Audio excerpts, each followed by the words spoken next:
Yes, right now, as he does each Tuesday and Thursday during the NHL season, is our TSN Hockey Insider. We say good morning and hello to Mike Johnson, a presentation of the Myers Automotive Group. How you doing this morning, Mike? Good morning. Very good. I'm happy to be done preseason. I'm happy to watch real games, talk about real stuff, and not just dissect these mishmash lineups. But I will say this. It's one thing for the coach to preach, we're going to have a lot of tight-scoring games, we're going to be a little lock it down, low event, grind it out. It's another thing to be able to do that, whether it's the personality or the personnel. And if I'm DJ Smith and I'm Ottawa, I understand you might have some injuries. You understand, Brady's not there. But do you think you can win locking it down? Is that roster designed to shut things down, play 22 to 24 in shots, and play 2-1 games? One, your goaltender needs to be really good. That's a good thing, because Matt Murray, maybe the best news of the entire preseason, is Matt Murray looked good. He looked solid, steady, what you hope to get out of him. My question is, we've talked about it every week I've been on here. I don't know if your defense core you can rely on to be that disciplined, that comfortable playing in those tight games. Yeah, this team has a feel if it's going to win games, it's going to be more 5-4 and 4-3 than 4-3. Yeah, than their typical 3-2 and 2-1. So. Anyway, they set the final roster yesterday, Mike, and we might as well start with the Sens, even though they don't begin their season until Thursday. And, Stützle, Norris, Batherson, nothing wrong with that line. Good and with tons of potential. Paul, Pinto, Brown, Connor Brown, that's on a Stanley Cup winning team. That's a great third line. As a second line on a building team, nothing wrong with that. But it really starts to thin out really quick. Alex Formenton, tons of potential. But then the third line is Tierney. And Tyler Ennis was here and he signed on a PTO, and then a fourth line is Sanford, Logan Shaw, and one of Parker Kelly or Scott Sabrin. That's where they really only have about 2.5 lines right now, to be quite honest with you. Yeah, and we know in the NHL, generally speaking now, it does take kind of 4 goals to win games, 3.5 goals on the average, and where are those goals going to come from? And you're right, first line, fine, they're all good players. I think they should all work pretty well together, talented, and put up some numbers. Nick Paul's an interesting character to me because I know that he took great strides last year. We know his great moment at the World Championships. He's such a workmanlike, likable guy. You want him to do well. Does he have offense in his game for 82 games? Like, is he better served in the third line where he can dazzle you occasionally for his 10 goals and 24 points, but not where, like, second line, you got to produce every time. You got to get 20-something goals. You got to get around 40 to 50 points. Like kind of like Connor Brown can do. I don't know if Nick Paul has that in him. Now, they have no choice. I guess Formanton could play there, but they don't have the bodies to otherwise put up there. Or they put a Brady Tkachuk there. But that's the first thing. Even on the second line, I'm curious, what does, I love Pinto, I love Brown, but can Paul do it long term? He hasn't shown he can. Maybe he's grown, but I still have question marks. And then those third and fourth lines, they'll be energy, they'll be physical. But they're not going to give you much offense. So it's gonna be a challenge right now for Ottawa. It's amazing how much Brady and some injuries throws the slotting off, where they're all good players. And you could make a nice lineup if everyone was playing exactly where you think they should, because you have everyone available to you. And that's what Ottawa is trying to juggle right now. How do we get everyone here in a way that works? Do you look at the design of the lineup and quite simply for opening night, which is kind of scary, kind of a lineup to survive? Yeah. That's not a we want to play meaningful games in March even lineup. If we're being realistic, they'll have some good moments. There'll be more growth and development. A lot of their best players in primary roles are relatively young, especially up front, so they can continue to get good reps and get better. But yeah, you look at the East is better than the West this year. For a long time, it maybe was the other way, but the East is better than the West, and it's not going to be a ton of easy games for the Ottawa Senators. And you look at that roster on paper. And that is in the East. If there's 16 teams, are they the 12th best roster? I'd have to look through. Ottawa or Buffalo's worse. Detroit's worse. And I don't even know if anyone in the Metro is significantly worse than that. So, it will be a challenge. Matt Murray, the great equalizer, will have to be good. Do you consider, because Thursday's opening night, do you consider that in any way, in terms of the Tkachuk signing potentially, is that any kind of soft deadline at all, or is it really meaningless at the end of the day? It's soft in a sense that you don't get paid now, right? Up to this point, Brady hasn't lost anything other than, time and, development time, training time. He hasn't lost a cent. And, they're arguing over money and they're, future, but largely they're arguing over money. Now he starts to lose that money. Now there are ways to get around losing too much money. If you give your first year almost entirely in the signing bonus, then you don't lose very much for the 1 day, 1 week, 1 month you might miss. But if it's all salary, that clock starts ticking on when the regular season starts. So, if you sign for whatever, $6 million, you make $30-something thousand a day. So you miss a couple of days, it's $60,000, $70,000. So that's when the pressure kind of flips to Brady. But it's a soft deadline because I think he and his family have shown themselves more than comfortable in absorbing some of those costs to get the deal they want. The Sens have, this doesn't preclude you from trying to do some business with guys whose contracts are up at the end of this coming season. Josh Norris being at the top of the list, but Alex Formenton and Nick Paul is going to be a UFA. The other two are RFAs. Does it send any kind of message if you start to negotiate with these guys when you don't have Brady done, if you're Pierre Dorion, or does it make any difference at all? It makes no difference. It might send a message to Brady. I think maybe he'll get irritated, but maybe part of his concern is, what is our future going to look like? Well, if Josh Norris signs for 5 years, well, there's part of your future. You got that guy who's going to be locked up. The world doesn't stop because Brady Tkachuk's not signed.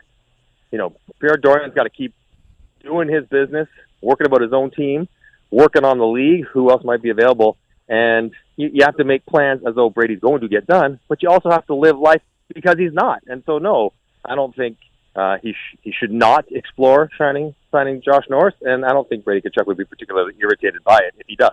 I think it would all be positive. Do you also look at this and not that you're sitting back cheering against Johnny, but as far as a pressure point, quite simply, if the Ottawa Senators start to struggle out the gate, and when we look at that roster, I'd be a little bit on the nervous side. Is that what the Tkachuk camp may be counting on, is a leverage and possibly Ottawa caving if they're off to a slow start?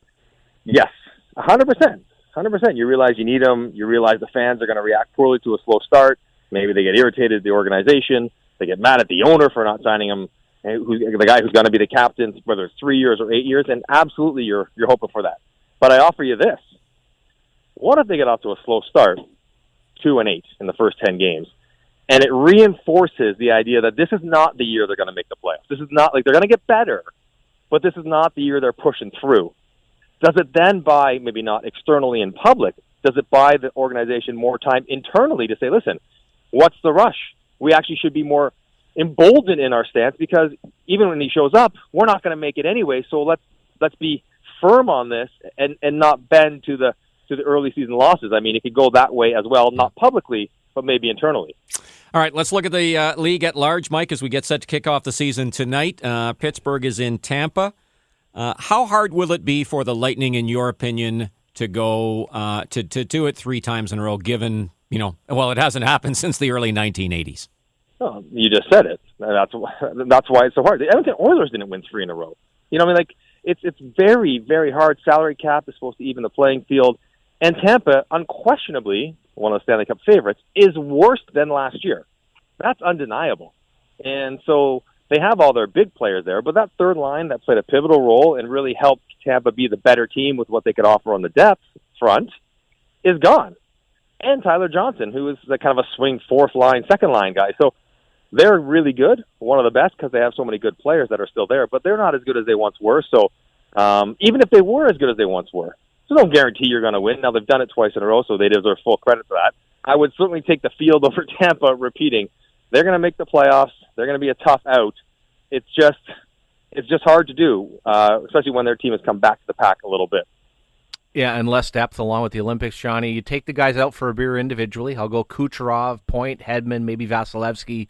Deep down, if they honestly said to you what would be the goal for the season, I'm not saying they don't want to win another cup, but how many of them you think would love to win a gold medal? And I know that's not your focus, but a big part of my career, man, to put that one in the bag as well would be awesome. Yeah, I would probably say everyone. Maybe, I don't want to be the Canadian and say, well, Braden Point wouldn't. And so we'd say he wants to win the Stanley Cup. He's won 2. He's never won the Olympics. I think, even Stammer, if he could play, because he's missed out. I think unquestionably, and I think this is true, I think the Russian players specifically, the great Russian players of this generation, have not really threatened an Olympic gold medal yet. And so if you're Kuch, if you're Vazzy with Ovi, Malkin, that group of players, I think they all would say, no, we got to. I know Russia or OAR, whatever they were called, won the Olympics last time when there were no NHL players. But this group of NHL players would all probably say, priority number one this year, get a gold medal. Zub will be the only one that wants to win the cup. Exactly. Yeah, there you go. Kaprizov, that's it. Mike, we asked on our TSN 1200 web poll question today, which of the, because on the TSN television preview show last night, they asked, and I think all the guys had the same four teams in the Final Four. I don't know if you agree as well, but Avalanche, Golden Knights, Islanders, and Lightning. So let's just, if we look at those four teams, we asked this morning which has the best chance to win. I want to ask you, which of those four teams has the least best chance, if that makes sense? Which of the four are you most dubious on? Islanders, Golden Knights, Islanders, or Lightning to win the Cup this year? I probably would say the Islanders, because they probably will have the toughest division to get through. I mean, I think Vegas and Colorado are decidedly the best teams in their division. So to get to the Final Four would make most sense. But the Islanders, even if you win that division, Pittsburgh, Carolina, Washington, Rangers, lots of good teams that even the first-round matchup, the Islanders, even if they finish first and might be better than them, they won't be better by a lot. And so I think the Islanders and their path will probably be the most difficult. So I would be, not because I don't like their team, but I don't like their opponents. They would probably have the hardest job to get to the Final Four. When healthy, I'm a big Freddie Anderson guy. Would you take Carolina over the Islanders? And I guess my answer is I would. Are people overlooking Carolina for some reason? Well, I mean, I think, especially when you, prognosticators shouldn't, and, Freddie Anderson's going to give them at least as good of net mining as they got last year, and maybe better. Antti Raanta, when healthy, will do the same. I know that a lot of the models that do projections really like Dougie Hamilton, so they probably are getting penalized for not having him on the roster anymore. But, yeah, they're really good. They're really, really good. If they get good goaltending, which they haven't gotten, they've gotten just kind of average goaltending. They get kind of above average goaltending in the playoffs in the regular season. Yeah, they're as good as anybody, and they should not be slept on one bit. We won't talk about D'Angelo, the person, or the Twitter, but as far as a player and a replacement, as long as the chemistry okay, are we underrating the points he can put up, or are there too many other deficiencies in his game in comparison to Hamilton? Well, I mean, you can probably replace, just on the ice, what Dougie Hamilton did on the power play, and that's where D'Angelo really shines. He won't be able to even remotely come close to what Hamilton did 5-on-5, but they have Pesce and Slavin and other good defenders on that roster already that does a lot of the 5-on-5 heavy lifting. But why they went out and got him? Right shot to play on the power play, to pick up that bit of slack that Dougie Hamilton left when he went to Jersey, and he can do that. I mean, he put up monster points a couple of years ago with the Rangers, largely driven by the power play, and if he plays on that role and he gets comfortable, then he will do that for you on the ice, so long as the off-ice stuff doesn't creep up and bother anyone. Having spoken to Don Waddell, he said that Rod Brind'Amour talked to Tony DeAngelo a dozen plus times before signing him. I didn't speak to my coach, Pat Quinn, for 3 years. I didn't speak to him 12 times in 3 years, let alone before I signed him. So they think they've done their due diligence, and we'll see. Seattle Kraken will play their first ever game tonight. There's no doubt, I don't think, that the Pacific Division is the weakest division in hockey. You've got Vegas, and then you've got kind of a couple other teams that are decent but holes. What are your expectations? You look at that team. Are they a playoff team? Did they do the right thing in the way that what they drafted? They kind of went anti-Vegas in terms of not going for picks and stuff. What do you think about what Seattle did, and what are your expectations for this year? Well, I don't think they went anti-Vegas by choice. I think the rest of the league learned what happened with Vegas and said, all right, you take Jordan Eberle. We're not going to trade you 3 picks and a prospect to not. We'll give you Mark Giordano. We're not going to give you good players to not. They did the best with what they had. I think the fact that they play in the Pacific offers a lot of hope. I think the fact that it looks like they have good defensemen, good goaltenders that should keep them in a lot of games offers a lot of hope. And I think there's a bit of recency bias because Vegas shocked the world. I thought they'd be the worst team in the league. I was way wrong on Vegas. And so everyone thinks, well, the same thing will happen in Seattle. I think in that division, they will be battling for a playoff spot. I think they'll keep themselves in enough game if they stay healthy. You say they're playing tonight. Are they? They got 4 or 5 guys on the COVID list, which is a frightening reminder on opening night that, we're not quite out of the woods with this and how it impacts our game just yet. But I think the division and the structure, which was forced on them, not maybe so much out of choice, but out of necessity, will keep them in a lot of games. and pick up enough points that they'll be around the playoffs in that division. Looks like a super excited hockey market, and that would buy into hockey whether you had a good team or not. I just wonder with how they've executed everything, whether it's because if they're going to be a decent to good team, they're going to be drafting anywhere probably from 10 to 20 or somewhere in there, and that probably precludes you from getting the type of young superstars you want to build around. Is that a potential concern for Seattle?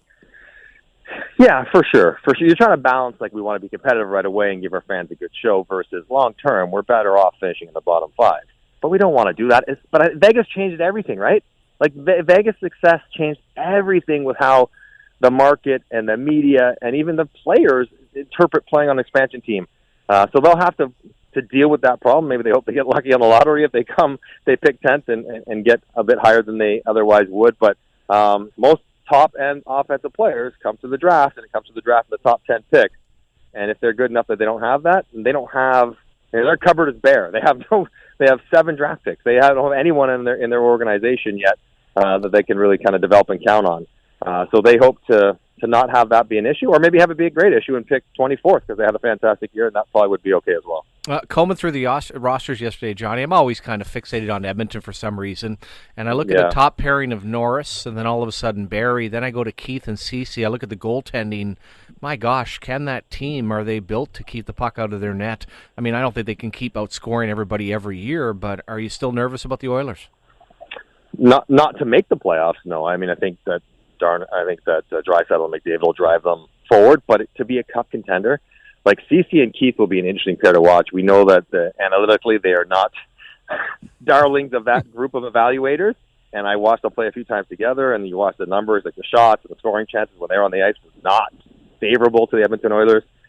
Yeah, if Mike Smith at almost 40 years old doesn't have a great year, and last year he was great. He was a top kind of 7 goalie in the league last year, and is it conceivable that he becomes a mediocre goalie at 40? It is, and if he does, with Koskinen in there, yeah, they're going to be in trouble. It's going to be hard to score goals that often now. They might be uniquely equipped to try to, but that's not a long-standing recipe for playoff success and the rest. So, I think Ken Holland wanted to do different things, just wasn't able to do everything he hoped to this summer. Last one for you, Mike. Austin Matthews has been ruled out for at least the first week of the season. We're still recovering from the wrist surgery. Should this be cause for concern of this a lingering thing, or is this just the Leafs being super cautious on him? No cause for concern. This was always a timeline. They said it might be right around opening night. Probably more reassuring that they're going to be patient. Understand we want him healthy. We don't care if he scores 58 or 54. If he misses a week or two, get him right so he doesn't miss any more time. It's probably long-term a good thing for the Leafs. All right, good stuff. I want to share with everybody an email I got on the weekend from a listener by the name of Pablo who said, Mike Johnson has been the absolute best guest addition. Can't say enough good things about him. Excellent analysis. A pleasure to listen to. That comes from Pablo. So I just wanted to share that with you. What you don't know is my dad's name. It's Pablo. So appreciate that. The rarely named Pablo Johnson. Yes. All right, good stuff, Mike. We'll talk again on Thursday. All right.